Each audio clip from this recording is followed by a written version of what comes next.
My name is Daniel. I'm 34 years old, and what I'm about to share, I don't know if anyone will believe me, but if you're willing to listen, I promise you won't forget it. Just one thing. If you ever come across a lonely house standing in the middle of nowhere, where the air feels strangely heavy, ... don't go in, no matter what. It all started when I decided to take a different route home after visiting some friends in the countryside. I wanted to avoid the main roads, just to enjoy the silence of the rural landscape. That was my first mistake. The encounter, the dirt road was narrow, winding between hills and fields covered in mist. The sun was already beginning to set when I saw it. An old 2-story house, completely abandoned, standing alone at the foot of a hill. I don't know why, but something pulled me toward it. A morbid curiosity. I parked my car on the shoulder and approached. The windows were shattered. Wood on the porch was cracked and rotting. But the door was slightly open, swaying with the wind, almost inviting me in. I hesitated, and then I heard it, a whisper, calling my name. The entry, without thinking, I crossed the threshold. The air inside was heavy, dense, and there was a strange smell, like wet earth mixed with something I couldn't identify. The house was larger on the inside than it seemed from the outside. Long, dark hallways stretched endlessly. Dust floated like a mist, illuminated by the last rays of sunlight coming through the broken windows. The clocks on the walls were all stopped. But as I walked further in, I realized something unsettling. My watch had stopped too. The distortion, I explored the house room by room. Each door I opened revealed an older, more decayed part of the house. Walls crumbling, ceilings caving in, furniture covered in thick layers of dust and mold, and yet, the house never seemed to end. Every time I thought I was returning to the entrance, I would find myself in another unfamiliar hallway. I tried to call for help, but my phone had no signal.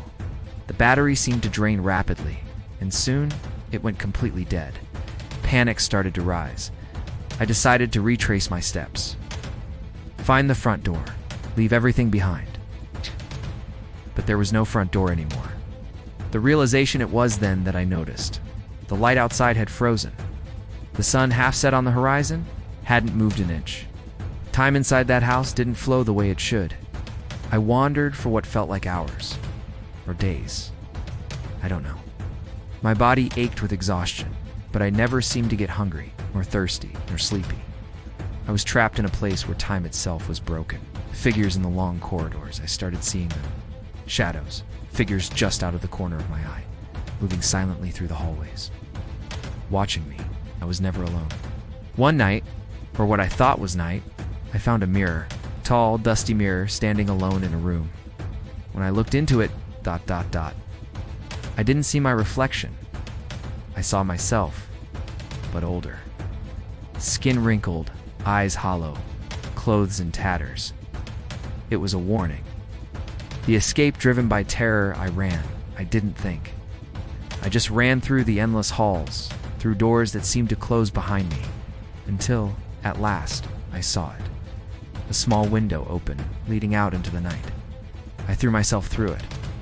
When I hit the ground outside, the world had changed. My car was gone. The road was overgrown with weeds.